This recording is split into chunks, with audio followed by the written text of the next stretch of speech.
То, что делает Амур, это очень важно. Не только для Ингушетии, вообще для истории. Это важно для истории. А его у нас много. Когда мы начинали снимать здесь в Таргиме, первые сцены, помощь правительственных структур административных каких-то было чисто на индивидуальных каких-то отношениях, каких-то личных знакомствах. Мака Аушева нам очень помогла, потому что она со многими людьми познакомилась, в МЧС там, и так далее, и так далее. Многие люди по своей собственной инициативе в свое рабочее время, там, да, после своего рабочего времени оставляли все свои дела, которые работали в структурах, и нам лично помогали. А второй раз, когда мы уже здесь снимали, когда завершающие сцены мы здесь снимали, было заседание правительства, вот, и Магомед Евлоев, который был вице-премьер, вот, он нам очень помог в том смысле, что он собрал все службы, и очень нам все помогали, конечно. Потому что если бы мы это снимали где-то в другом регионе, у нас бы физически бы не хватило ни денег, ни ресурсов. Вот, за это им большое спасибо. Люди все, в принципе, я нигде здесь не находил такого, чтобы, знаешь, когда мы снимали с IT, чтобы как на сайте кто-то лошадь продал, который нас снимал с первых дней. Там, да. На следующий день нам пришлось баллончиком красить другую лошадь, потому что она уже в кадре была.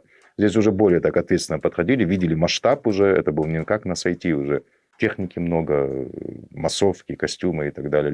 От людей я не видел здесь недопонимания.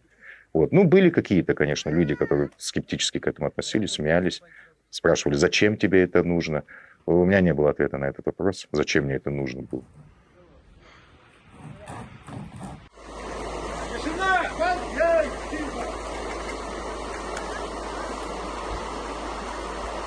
Да. Там 500. Какая третья? 503. Красивое место, понравилось. Ну что, закончился первый съемочный блок. Спасибо всей команде, спасибо артистам массовых сцен, спасибо всей съемочной группе и спасибо этому прекрасному месту Ингушетии. Мир, любовь и добро только здесь. Спасибо. Да будет так, как ты сказал. А теперь сними фуражку НКВДшную. Можно. Хорошо, спасибо вам.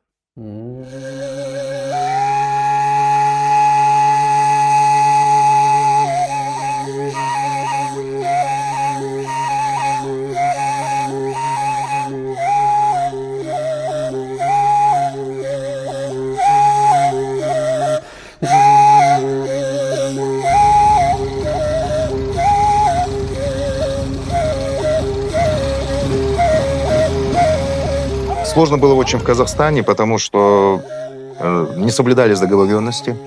Мы не могли с помощью нашей киностудии, ингушской киностудии, проводить обычные расчеты. Нам приходилось выдумывать. Нам очень помог Али Ханкоев, Гагиева, семья Гагиевых. Вообще очень много ингушей в Алмате. Мы под Алматой снимали. Очень много нам помогли. Но несмотря на это была моя личная проверка на прочность. Потому что ситуации возникали разные. То мы там кран сломали технический, который камеру держал, в него въехал мотоциклист. То у нас было одно, то другое, то у нас всей съемочной группы в 50 человек утром, перед съемками выставляли на улицу. Вот. И это было колоссальное давление. В какой-то момент я думал, что я просто не выдержу. Но с помощью Аллаха, с помощью Всевышнего мы это прошли.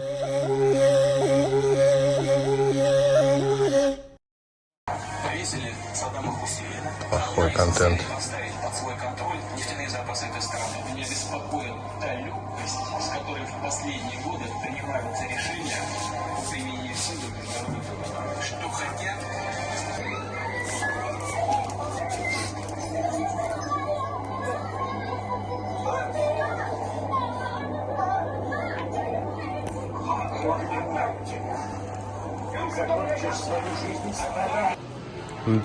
Начинается, короче, он там пацаны туру раскладывают. Ты думаешь? Ну так. Мы готовы?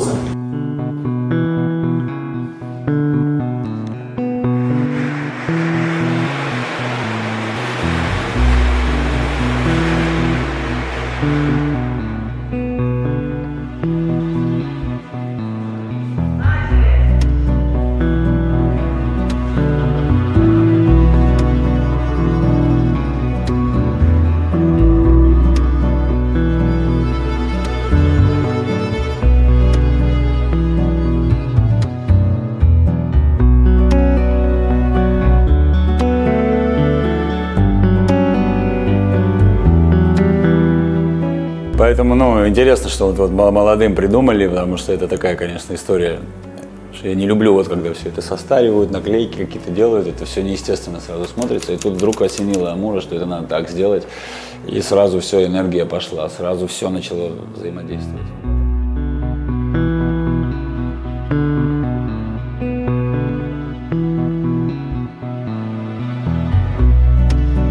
Съемки – это один организм, в котором каждый орган должен функционировать верно и не перетягивать на себя кровь ни в капле. Мы старались максимум держать балансом. Вот, я думаю, что у нас сегодня получилось. Все профики, все как бы очень хорошо и правильно исполняют свою работу, поэтому как бы вот.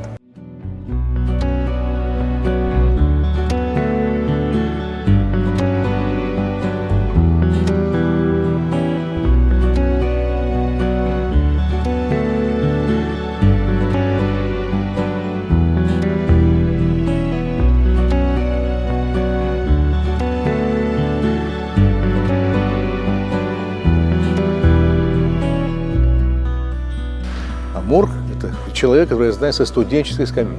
Это очень талантливый человек.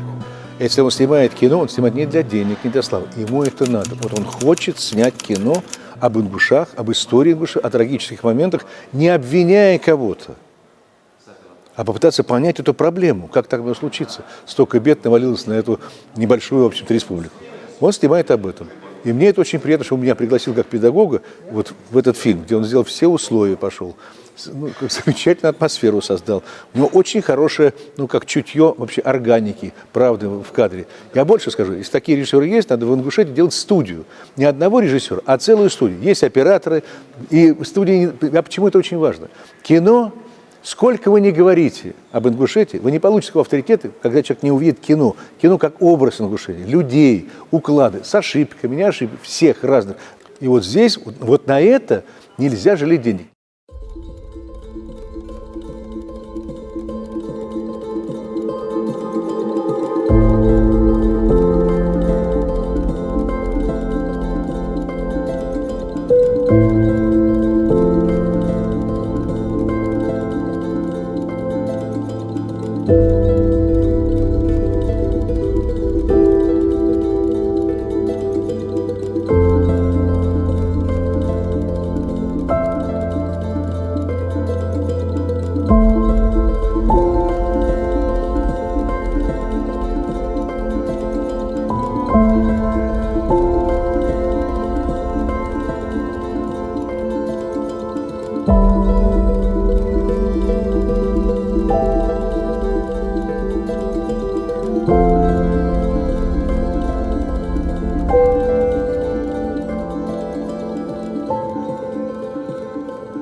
Ингушское кино.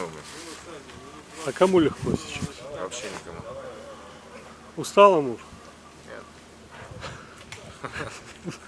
Не привыкать, да? Не видно по мне, да? Что не устал. Не, ну представьте, что мы 3 года работаем над этим кино, и наконец мы на финишной прямой, да, вот.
Азиз, сразу сажаю ее.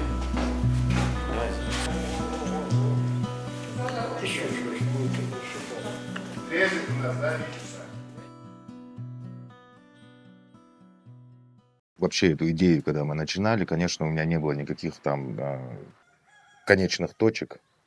Были только реперные точки, по которым я должен был двигаться, а конечно какого-то результата я даже о нем не думал. Будет ли это признание ингушей и Кавказа в целом, будет ли это огромные кассовые сборы, или признание в каком-то киномире, да, выиграть какие-то фестивали. Я об этом абсолютно не думал, я думал только о том, что мне нужно сделать дело, за которое я взялся.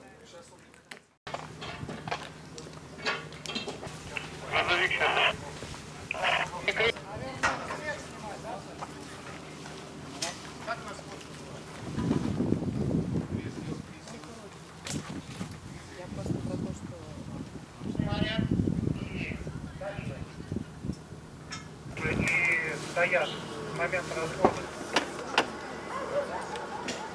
Да, художники на месте, дворники уже. Он охмалый. Молодец.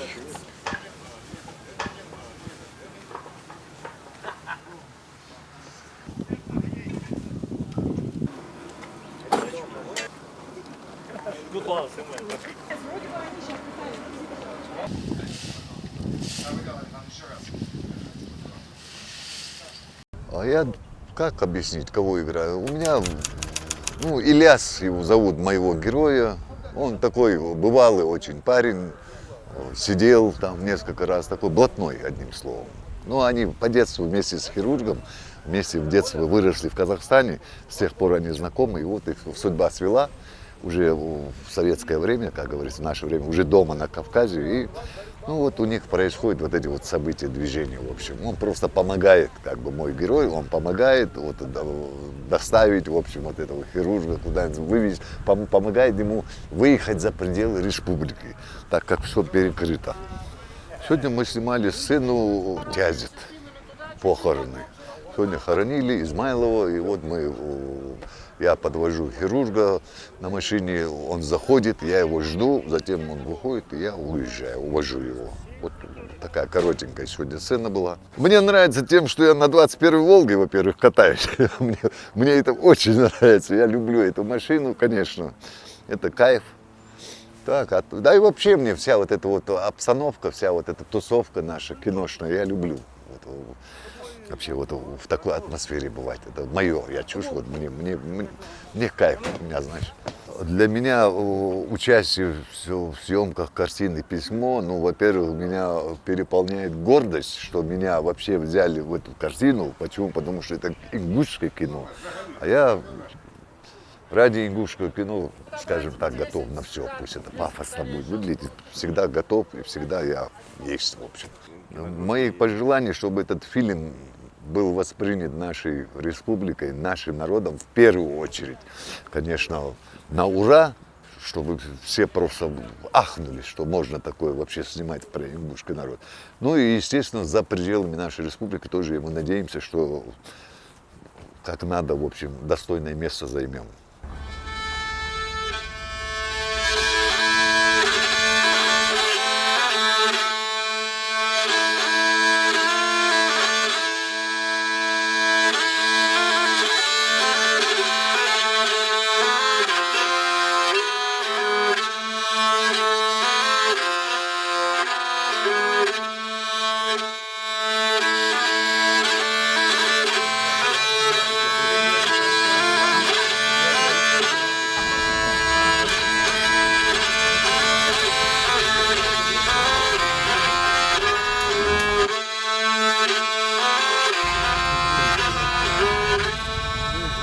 «Письмо», играю Ахмеда Куштова, по большому счету национальный герой. Это человек, который донес письмо до ЦК. Как мы с режиссером определили, после его поступка лед тронулся. Не могу сказать, что он сразу активно добился возвращения ингушей на историческую родину, но после этого действительно все началось, как у Аверченко, все заверте. Это ответственно. Это, когда мне Амур предложил эту роль сыграть, это, я сказал, большая честь. Потому что, да, по сути, это байопик, и играть исторического персонажа – это всегда ответственно. Но, с другой стороны, мы решили создавать образ, и кино у нас все равно остается художественным, а не документальным. Англичане говорят «based of true story». Поэтому на основе исторических событий. И то, что я вижу, как снимает оператор и как решает эту историю Амур, это художественное произведение, очень красивое. Мне кажется, что не кадр, то открытка. В общем, играю героя Ингушетии, хирурга. Ну, если говорить в целом, задолго до начала этих съемок я с большим желанием оказаться здесь и не опоздать очень мало спал, проснулся на 1,5 часа раньше времени.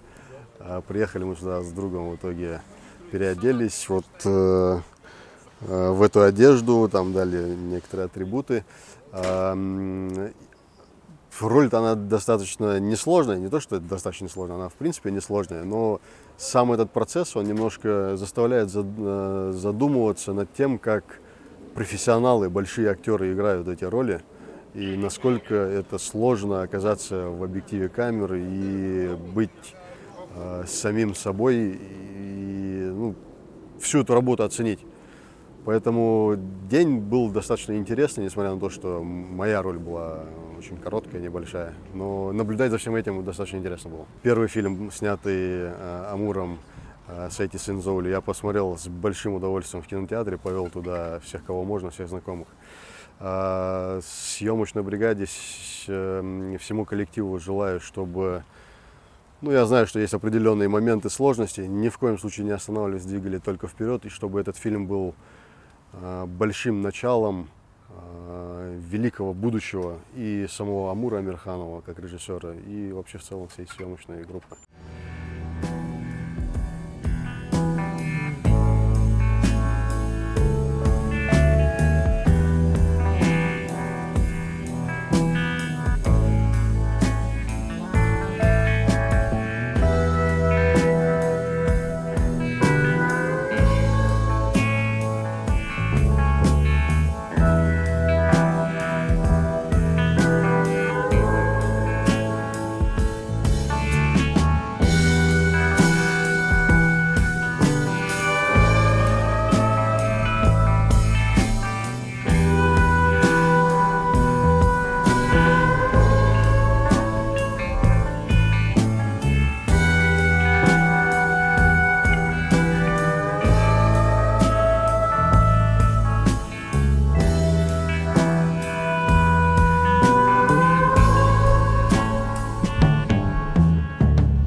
Историческое кино очень сложное. То есть тебе же надо постоянно думать, что у тебя в кадре находится. Тебе постоянно надо думать, какой костюм, какой стакан, какой газетный киоск, какая книга. То есть все тебе нужно, эту вселенную создавать с нуля. Тем более снять 70-е годы здесь, в Ингушетии, это довольно-таки сложно. Потому что здесь вообще ничего не было. Мы все собирали по крупицам, кое-что привозили. Но почему вот именно это кино снимал оператор-постановщик Александр Родин? Потому что он строит классический кадр, идеально работает со светом. И моя задача была сделать такое классическое, красивое кино с большими, широкими планами. Вот. Я надеюсь, что у меня это в какой-то мере получилось. Скорсезе, наверное, меня вдохновляет. Иньярриту, да. Вот этот стиль. Вот туда надо стремиться. Такой реализм в художественной оболочке.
Амуре забрать у него ключи от белого джипа. Зураб. Грин.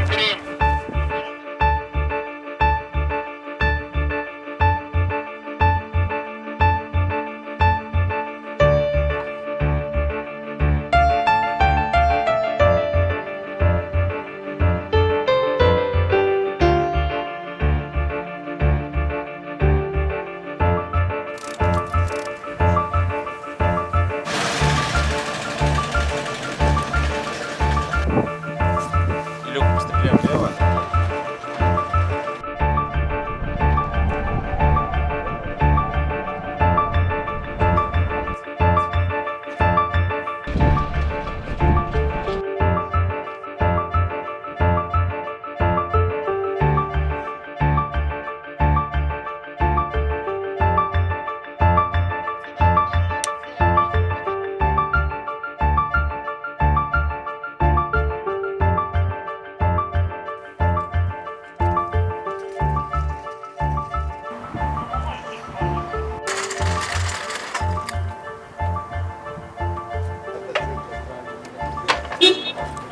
Амур.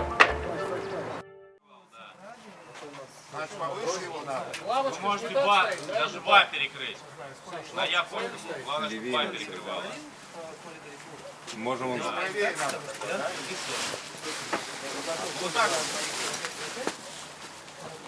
Так, сейчас. Не знаю, левее его можно? Левее. До упора. Вот максимум. Еще, получу его, наворачиваю против часовой стрелки.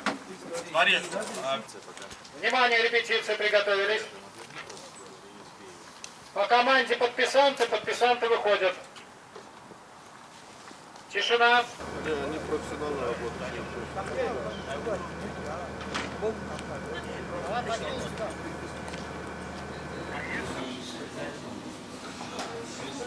Был рад очень. Прикинь, даже. Да, переделали много, что там сделали. Ну так. 73-й. Да, 16 по 19 января.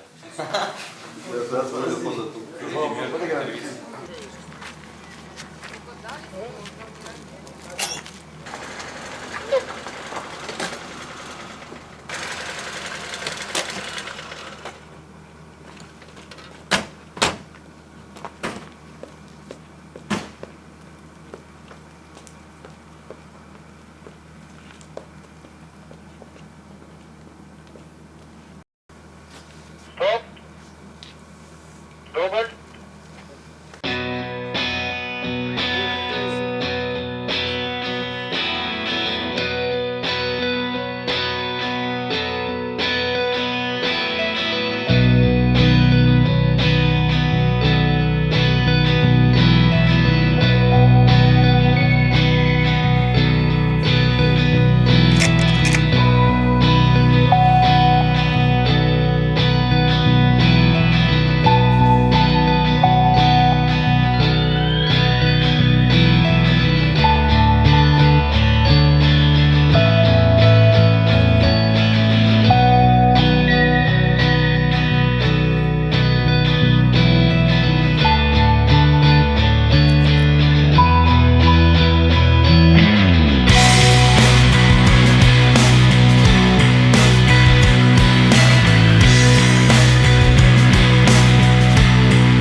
Да, действительно, это мой первый визит, и не только на данное мероприятие, но и вообще на съемочной площадке. Я на самом деле приятно удивлен, очень положительные эмоции, мне очень понравилось, посмотрел, прослушал, работу актеров увидел, на самом деле очень сильно завораживает и мне очень сильно понравилось. Дело в том, что, как для всех не является секретом, это первый ингушский фильм, который уходит и тем более выпускает наша ингушская национальная киностудия.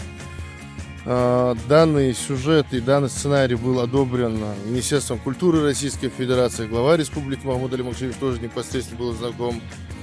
И самое главное, это история Ингушетии, это трагическая память в истории ингушского народа, это о выдающихся личностях ингушского народа, поэтому не оказать поддержку ни правительства, и в целом весь кабинет министров не мог. Поэтому с удовольствием оказывали и будем оказывать эту помощь. Я желаю им, чтобы фильм завершился указанные в соответствии с графиком сроки, чтобы он получил как можно больше премий и чтобы следующий фильм тоже был не за горами. Чей рюкзак? Чей рюкзак?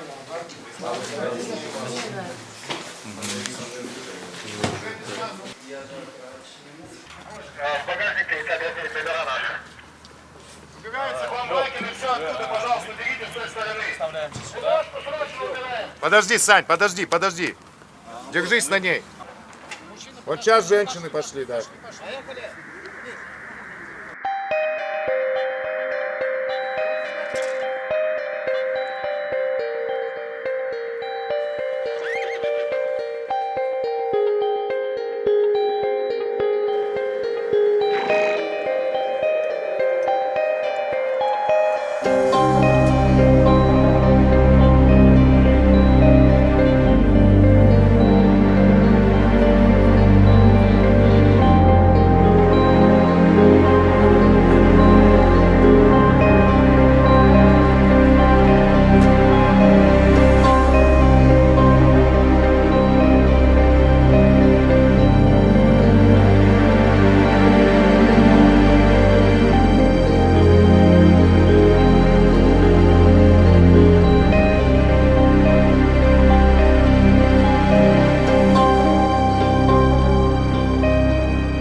Зачем возможность, зачем тебе показывать, если далеко?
Начали!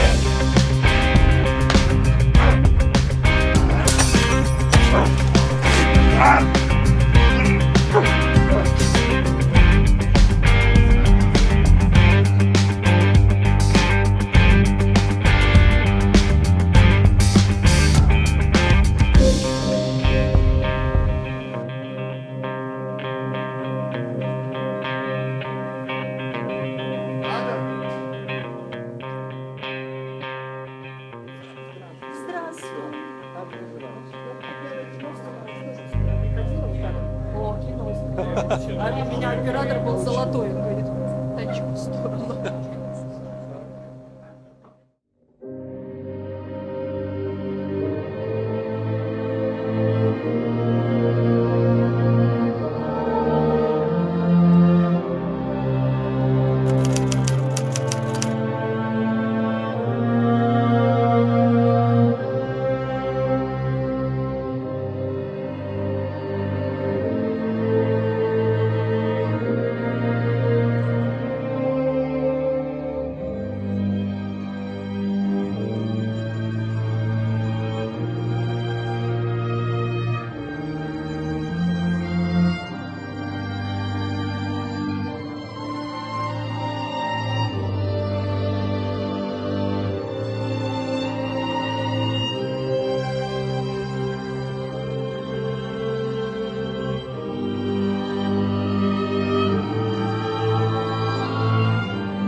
Совсем недавно я был в Министерстве культуры России и отправлял письмо на имя министра культуры России.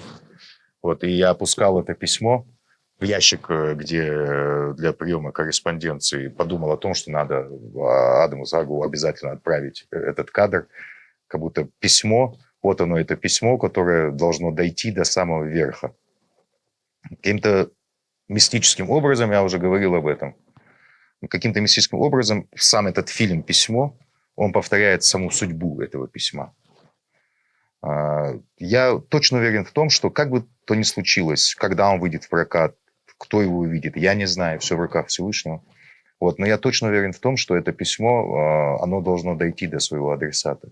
Вот это письмо, которое они написали в 1972 году, идея этого письма, не досконально, не буквально его повторение, а идея этого письма, оно должно дойти до адресата. А адресат – это наши потомки, это наши дети, это наш народ.